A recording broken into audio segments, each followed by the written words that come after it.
Halo, halo, apa kabar? Assalamualaikum warahmatullahi wabarakatuh. Senang sekali saya Hirsbun Arif dari Forum News Network bisa kembali menjumpai Anda semua. Dalam 1-2 hari ini ada peristiwa yang sangat menarik dan ini jujur menurut saya ini akan bisa mengubah konstelasi politik di Indonesia. Yang pertama itu Pak, keputusannya Pak Prabowo itu untuk menetapkan 77 PSN baru dan diantaranya 48 itu adalah carry over ya. Ini PSN lama yang di eranya Pak Jokowi yang dilanjutkan oleh Pak Prabowo. Yang kedua, nah ini yang paling fresh ini ya, pertemuan Pak Prabowo dengan 8 orang konglomerat. Biasanya orang banyak menyebutnya ini tokoh-tokoh ini adalah oligarki. Ada yang menyebutnya juga 9 naga, tapi ini 8 kok ya. Kalau mau pakai naga juga 8 naga dan ini istana. Ini benar-benar menurut saya ya cukup mengejutkan. Nah, mari saya ajak Anda untuk bergabung dengan Manusia Merdeka, Muhammad Said Didu untuk membahasnya. Assalamualaikum, Bang. Waalaikumsalam warahmatullahi wabarakatuh. Iya, saya begitu lihat yang tadi malam ya video yang diunggah, foto-foto yang diunggah oleh Sekap dan oleh Mensesnek itu pertemuan di istana, saya langsung teringat dengan Bang Said Didu karena di situ ada nama Aguan, ya terutama di situ yang paling menyelah ada Antoni Salim dan sebagainya. Begitu juga kalau soal yang tadi saya sebut tuh ada 77 PSN. Nah, yang ditetapkan saya cari-cari ini apa Pantai Indah Kapuk ada nggak ya di antara 77 PSN yang carry over itu yang dilanjutkan kembali dari Pak Prabowo. Tapi saya baca nggak ketemu nih. Saya nggak tahu siapa tahu selip atau gimana itu kita mau Anda menyikapi soal ini Bang Said itu. Eh, ada yang menarik dari Pak Prabowo menurut saya adalah yang perlu kita ini apa orang menyatakan ini strategi atau ini taktik atau apa. Ini yang membuat kita betul-betul semua bertanya. Di saat eh, publik bergerak membuat tulisan di mana-mana ada di Jokowi, Mm-mm. beliau berteriak hidup Jokowi, hidup Jokowi, kan? Nah, di saat orang mempertanyakan oligarki, bagaimana perannya oligarki ini menguasai Presiden Joko Widodo, dia menerima 9, 8 oligarki di istana. Nah, ini sesuatu yang perlu kita analisis dengan baik. Nah, saya ada kemajuan sedikit, Pak Bang Hersu, bahwa oligarki sudah menghadap istana, bukan menghadap di Solo lagi. Apa nih? Maksudnya apa ini? Kan sebelumnya kan mereka menghadap ke Solo. Oh, Pak Muhtar Yadi ya Atau, pada waktu itu yang ke sana ya ya, seniornya ya malah A- tokoh senior ya. ya untuk seniornya. Hmm. Atau sebaliknya atau sebaliknya istana disuruh menghadap ke Solo untuk menerima pesan-pesan oligarki, ya kan? Nah, yang atau Solo berangkat ke Jakarta menyampaikan pesan oligarki. Jadi ada kemajuan sedikit. Nah, yang kita ini bahwa oligarki sudah menghadap ke istana. Nah, problemnya ini tertutup, tidak dilakukan tidak terbuka sama sekali gitu. Malah saya yakin Hmm. lewat pintu belakang karena tidak ada media pun yang memuat. Nah, jadi pertanyaan berikutnya, kenapa kalau ke Solo lewat pintu depan? Hmm. Kenapa kalau ke istana lewat pintu belakang? Itu kan pertanyaan. Hmm. Pertanyaan kedua, hasil pembicaraannya tidak dibuka di publik. Hmm. Sama sekali tidak dibuka di publik. Hmm. Nah, tapi yang menarik lainnya adalah saya melihat tidak didampingi oleh uh, penghubung oligarki Solo Hmm. di Siapa tuh? pertemuan tersebut. Hmm. Ya, kita tahu bahwa yang mendampingi dulu 13 Oktober ini kan dari Pak Prabowo kan Dasko. Ya kita Hmm. kenal itu. Yang Hmm. kedua Hmm. Marwara, Hmm. Sirait. Nah, Hmm. dua-duanya nggak ikut. Hmm. Dua-duanya nggak ikut dalam pertemuan ini. Ya. Artinya kita bisa berpikir positif sedikit. Oh, siapa tahu pengarahan pada saat pertemuan kemarin itu, pertemuan saya itu menyatakan, sekarang nasibmu ada di tanganku. Dan kebijakanku adalah begini. Mudah-mudahan seperti itu harapan. Kan ini harapan Oke, hari Jumat. saya udah serius dengarnya tadi tuh. Iya, oke. Nah, kenapa saya menduga ini? Karena saya dengar siang ini ada pertemuan lagi dengan pengusaha. Oke. Ada pertemuan lagi gitu kan. Nah, yang kedua, kenapa saya punya berpikir demikian? Karena tadi yang kaitnya dengan topik kedua, Pak Presiden Prabowo sudah mengeluarkan PSN baru. PSBN baru. Artinya apa namanya? Mungkin dia sengaja menerima setelah dia mencabutin semua PSN-nya orang-orang yang datang ini kan. Nah, supaya nggak ada lobby lagi gitu kan. Nah, eh, saya menduganya seperti itu. Kalau boleh dikoreksi menurut saya, Pak Prabowo dengan harapan saya tadi, saya berharap Bapak kalau melakukan pertemuan jangan tertutup seperti itu. Jangan lewat pintu belakang. Karena itu yang sering dilakukan oleh Presiden Joko Widodo selama ini. Jadi apa namanya, pelayan politiknya lewat pintu belakang, petugas politiknya ditugaskan di lewat pintu depan. Itu yang sering dikatakan Prof. Mahfud MD di istana saat itu ada 2 kamar. Nah, ada 2 kamar, maksudnya maksudnya saya nggak tahu, kamar untuk menerima pesan-pesan untuk dilaksanakan untuk kepentingan politiknya, dan kamar kedua memanggil anak buahnya untuk melaksanakan tugas-tugas tersebut. Nah, itu kira-kira yang Ya, terjadi. Saya berharap tapi kan ini Presiden kan, sorry Prabowo saya tidak. potong Bang Saidi, tapi kan Ya, ini kemudian dibocorkan oleh 2 orang, yakni Mensesnek dan juga Sekap itu. Kan kita tahunya dari situ ya, dari akun media sosial ya. kedua orang ini kan gitu. Nah, saya bisa juga mereka ini memancing pendapat publik karena di situ nggak ada sama sekali informasi.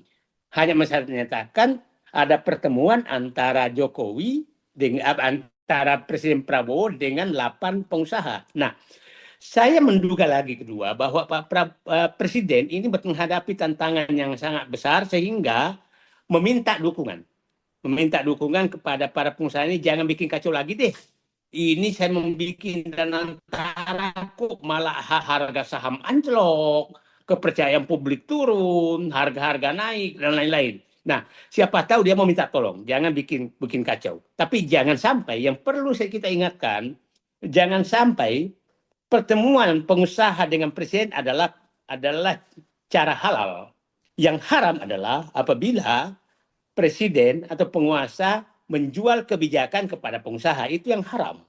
Yang haram sebenarnya. Itu yang tidak boleh. Dan itu yang dilakukan selama ini dengan Jokowi. Menjual kebijakan.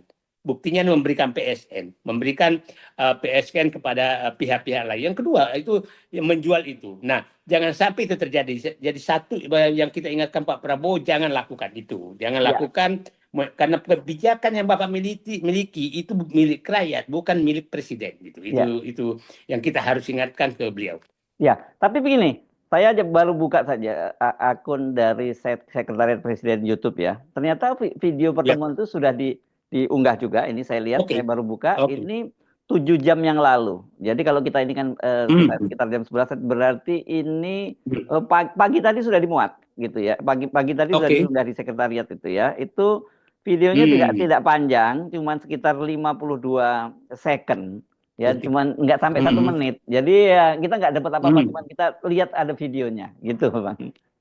Ya, Hmm. jadi saya pikir cara setnet sekarang ini adalah memancing publik untuk Ya, berkomentar dulu, hmm. berkomentar dulu. Hmm. Nah, apa pembicaraan terhadap itu. Jadi, nah, yang saya berharap juga terjadi di pertemuan itu, berharap ya, Ya, mudah-mudahan setnet juga mendengar, hmm. karena tidak memancing. Berharap kepada Presiden Prabowo menyampaikan kepada oligarki, aku butuh pengusaha, tapi aku benci oligarki. Hmm. Itu yang saya harap keluar dari Hmm. mulut beliau. Bedanya oligarki dan pengusaha adalah pengusaha itu berbisnis mendapatkan untung untuk Hmm. memberikan penghasilan kepada negara dan memberikan pekerjaan kepada rakyat. Oligarki Hmm. adalah pengusaha yang merampok negara, Hmm. merampas hak rakyat, dan membayar penguasa dan aparat untuk kepentingannya. Nah, Hmm. ini yang hari 8 ini kita kenal pelaku-pelaku yang Sebagian besar adalah pelaku yang saya katakan oligarki. Nah, Hmm. mudah-mudahan Pak Prabowo menyatakan, kalian jadilah pengusaha dan aku dukung. Tapi Hmm. kalau kalian menjadi oligarki, maka berhadapan dengan saya. Itu kira-kira harapan saya ke Pak Hmm. Prabowo. Gitu. Iya, iya. Oke, tapi bukankah mereka-mereka ini dulu ya, di antara beberapa orang ini ketika Pak Prabowo juga ada di kabinetnya Pak eh, Jokowi itu juga udah cukup dikenal cukup dekat dengan Pak Prabowo, misalnya dalam satu kesempatan Aguan juga pernah terlihat itu Pak Prabowo juga hadir ketika bersama dengan Pak Jokowi. Nah, saya agak susah menjelaskannya itu karena Pak Prabowo ini tentara. Tentara itu sangat Ah, patuh pada atasan. oke, Sangat ya, patuh ya, pada atasan. ya, ya, ya. Nah, itu susah menjelaskannya. Yang Hmm. kedua, saya masih ingat betul pernyataan Mahfud MD bahwa ke saya langsung pribadi Hmm. saat itu ketemu saya masih di dalam, dia menyatakan di istana tuh ada 2 kamar. Ada dua Hmm. kamar. Ya, ya, ya. Nah, Hmm. itu yang tadi yang saya jelaskan. Nah, Hmm. siapa tahu Pak Prabowo hanya di kamar kedua seperti yang dilakukan Pak Mahfud. Karena Oke. beliau dia bilang orang yang masuk di kamar satu tuh tidak lebih dari satu jari tangan gitu, yang bisa boleh masuk ke kamar pertama. Gitu. Ya. Oke, kalau bagaimana kalau saya supaya enak ya, kita mungkin menduganya itu bukan dari hanya menduga-duga saja, tapi dari sisi fakta. Misalnya kita mulai dari PSN itu, 77 PSN. Kan Ya, kita tahu kemarin ya, yang paling heboh itu ya, ada dua pengusaha yang dapat itu dua. PSN besar ya, Ya, Sinarmas itu BSD yang sampai sekarang belum ada kelanjutannya. Yang kedua itu adalah ya, Aguan itu melalui ya, Tropical Coastline yang orang belum menyebutnya ya, Pantai-Pantai Indah Kapuk 2. ya. Eh, saya kok nggak menemukan itu ya? Apa saya terlewatkan? Tapi di antara 77 daftar yang baru itu tidak masuk. Itu bagaimana memahami? Apakah artinya itu tidak masuk dalam proyeknya Pak Prabowo yang disebut carry Oke, atau apa? Karena yang disebut carry over itu artinya yang oke. yang yang dari eranya Pak Ya, Jokowi gitu. perlu saya jelaskan bahwa memang masih ada dua penafsiran yang beredar sekarang, Hmm. seakan-akan karena tidak dicabutnya PSN Hmm. Jokowi, Hmm. maka ada orang yang berusaha menyatakan ini masih lanjut. Ya. Hmm. Ada orang yang berpendapat bahwa dengan dikeluarnya PSN baru oleh Prabowo dalam Hmm. RPJMN maka ini berhenti. Hmm. Yang semuanya itu berhenti yang tidak tercantum.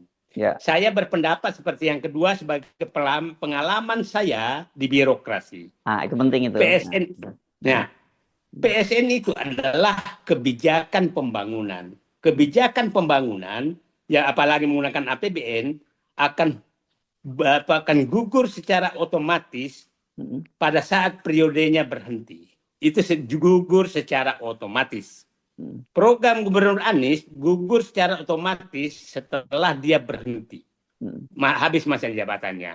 Maka pengertiannya seluruh program Jokowi kecuali dinyatakan berlanjut, maka gugur secara otomatis. Ulangi, kecuali dinyatakan secara berlanjut, baru berlanjut. Itu pengertian dokumen kebijakan. Hmm. Yang kedua, yang saya alasannya itu kenapa dinyatakan ini bahwa berhenti. Yang kedua, Jokowi membentuk PSN itu lewat Pepres di luar RPJMN. Tidak ada di RPJM-nya dia. Dia akan Ya, membentuk ya, ya, ya. 2016 Hmm. Ya, PSN itu. ya kayak Ya, kayak nah, IKN juga ya, nggak ada dalam perencanaan tiba-tiba nongol nah, gitu aja ya. Hmm. nggak ada sama Hmm. sekali. Nah, Pak Prabowo kelihatannya memakai cara Jawa. Gua Apa? mencabut, Hmm. tidak perlu saya cabut, tapi saya nyatikan SIM yang Anda pakai itu sudah seluruh SIM yang berlaku itu saya cabut, tidak sesuai lagi, maka seluruh kena. Itu kira-kira cara begitu yang dia Hmm. pakai. Hmm. Nah, sehingga beliau masukkan itu di RPJMN, PSN. Ya. Nah, RPJMN itu lebih tinggi kedudukannya dibanding dengan Perpres yang lain, karena itu amanat langsung undang-undang RPJM Hmm. itu.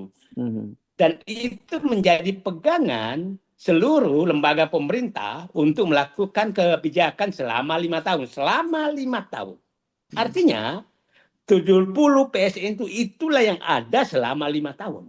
Hmm. Ya. Nah, sudah dikunci di situ. Nah, yang ketiga, saya yakin betul bahwa perancang ini, Bappenas ini paham betul bagaimana dokumen kebijakan diakhiri. Maka dia tulis kalau dia tidak, makanya dia pisahkan di situ antara PSN baru dan carry over. Ya, ya. Kalau dia nggak paham itu, maka disebutkan aja 77 PSN. Hmm. Nah, dia tulis carry over. Artinya, hey, PSN yang sebelumnya yang tidak tercantum di carry over, otomatis, kata orang Bali, otomatis sudah berhenti. Otomatis sudah berhenti. Ya, ya, ya. Jadi saya berharap jangan lagi ada menafsirkan seakan-akan ini berlanjut. Karena saya punya keyakinan mereka ini kemungkinan melakukan itu. Tapi saya paham betul namanya hukum kebijakan publik. Jadi jangan ada yang berdebat. Saya 34 tahun di dalam. Nah, contohnya umpamanya IKN. Ya. Kan Jokowi sudah menetapkan anggarannya sekian. Ya kan? Tapi karena itu tiap tahun ditetapkan undang-undang, maka Presiden Prabowo bisa memotong. Ya kan? Itu namanya kebijakan politik anggaran. Jadi nggak bisa menyatakan, jangan potong dong. Itu kan Jokowi sudah menetapkan, nggak bisa.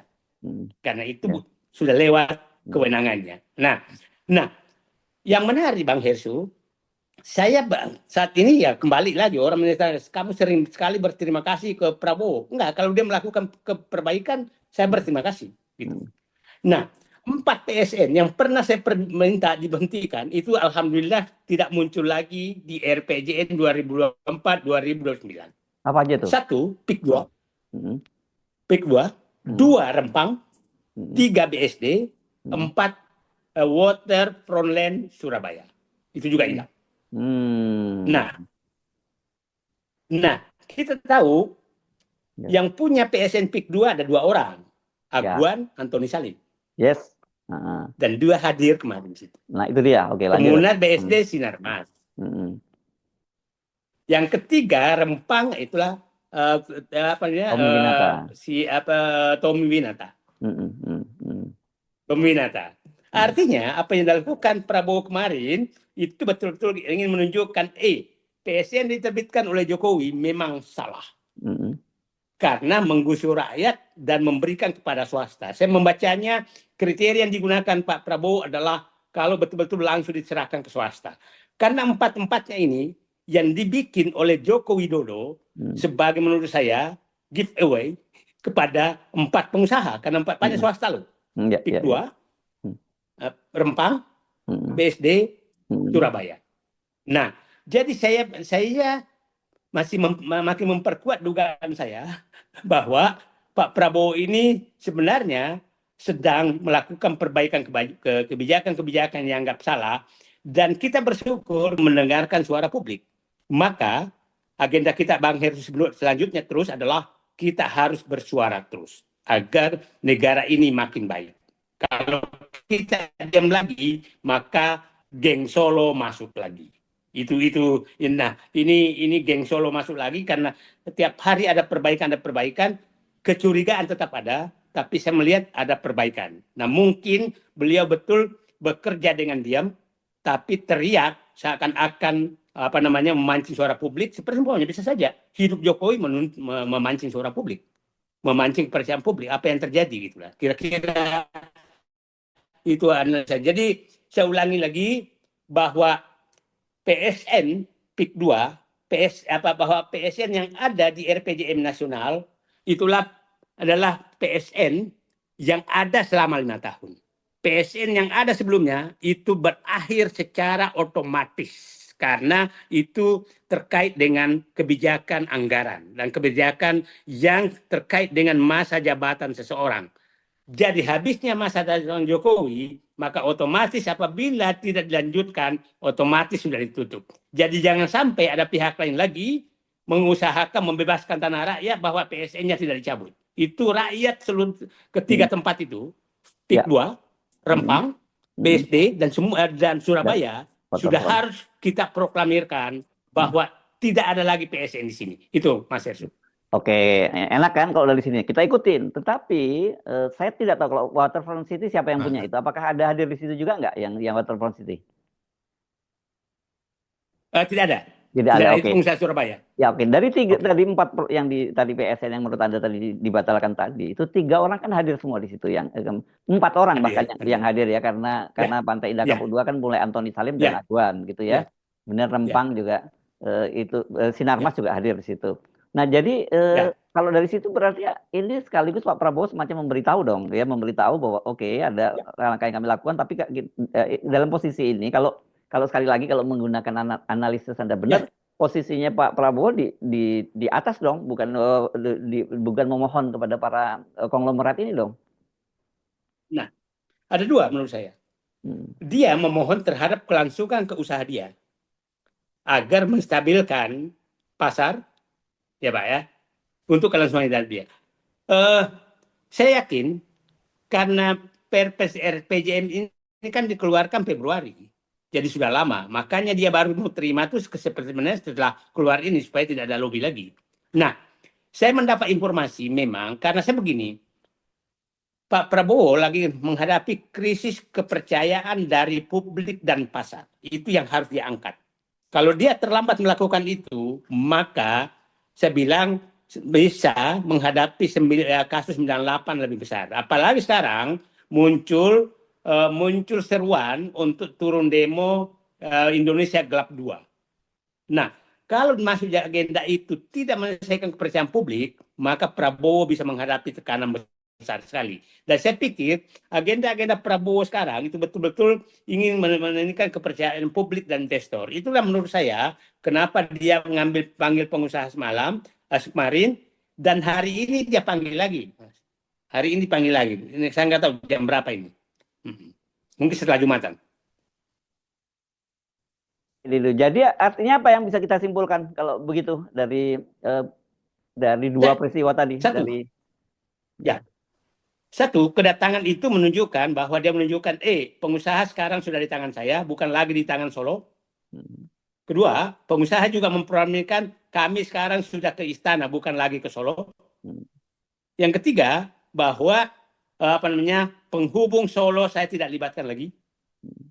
Dilakukan lagi dalam mengorganisir oligarki ini. Oligarki sekarang, apa pengusaha sekarang adalah di tangan saya sebagai presiden. Maka pertemuannya bukan di Hambalang, tapi di istana. Nah, Hmm. kami akan menggunakan ini untuk mengatur mereka untuk membangun negara. Nah, ya harapan tadi bahwa kembalilah menjadi pengusaha lagi, jangan seperti sebelumnya menjadi penyumbang politik dan pengatur kekuasaan yang dilakukan oleh Joko Widodo. Itu saya Ya, ya, pikir ya, kesimpulan pertama. ya. Nah, kesimpulan kedua tadi, ya Hmm. udahlah, PSN itu sudah. Nah, mungkin suatu saat kita mau syukuran sedikit lah bahwa Hmm. akhirnya negara kembali hadir Hmm. di PSN-PSN yang sempat diserahkan oleh Jokowi kepada swasta. Mhm. Oke. Ya, tapi kan artinya gini ya, kalau melihat yang Anda sampaikan tadi itu berarti sebenarnya kabar baik begitu. Dan kedua, Ya, saya kira kan memang dalam situasi negara seperti ini juga nggak mungkin mereka ini para taipan-taipan besar itu kemudian disingkirkan begitu saja. Karena ya, bagaimanapun juga kontribusi mereka pasti ya, tetap diharapkan oleh ya, pemerintah, siapapun pemerintahan itu, ya, gitu kan? betul. Nah, begini, ini kan ada kebijakan keras yang akan mau diambil Presiden Prabowo ke depan kan. Hmm, hmm, Satu tentang penertiban sawit 3,3 juta. Semua yang hadir itu kena hmm, situ. hmm, Mungkin hmm, itu dijelaskan gitu kan. hmm, Yang kedua penertiban tambang, itu semua terlibat tuh, hmm, hmm, ya kan? Nah, hilirisasi tambang. Ini kan harus dijelaskan kepada mereka gitu kan. hmm, Nah, itu menurut saya dia harus jelaskan bahwa begini loh yang saya lakukan. Sogokan-sogokan selama ini yang kau lakukan, aku stop. hmm, Berbisnis dengan baik, maka hmm, jangan lari di Indonesia. Kan kira-kira mungkin itu nasihat yang disampaikan, karena kalau Pak Prabowo Pak Presiden itu tidak masih tunduk kepada oligarki, bahwa keinginan oligarki, maka dia akan tidak berani masuk ke dua program tersebut. Penertiban sawit, hutan, dan penertiban terhadap hilirisasi, masuk ke hilirisasi. Nah, oke. karena kita tahu hilirisasi yang besar kan ada Budi Thohir di situ kan, Ya. yang lain-lain kan semua. Jadi saya negaramu kau berbisnis ini jangan lari dengan kebijakanku. Karena aku ubah. Tapi sogokanmu kepada penguasa aku nolkan. Kira-kira begitu. Ya, oke, Bang Said Didu, mudah-mudahan ini analisis itu bacaan Anda ini nggak salah ya. Insya Allah kayaknya enggak. Karena saya ini di bulan puasa, analisis saya insya Allah arahan dari Yang Maha Kuasa juga lah. Hati Oke. saya lagi bersih. Dan kita Bang Hersu, Ya. saya pikir Bang Hersu kita lihat analisis kita di tempat Bang Hersu selama hampir 10 tahun lalu Ya. valid kok. Oke. Insya Allah mudah-mudahan valid. Harapan saya bulan suci Ramadan. Baik, makasih. Assalamualaikum warahmatullahi wabarakatuh. Terima kasih. Waalaikumsalam warahmatullahi wabarakatuh.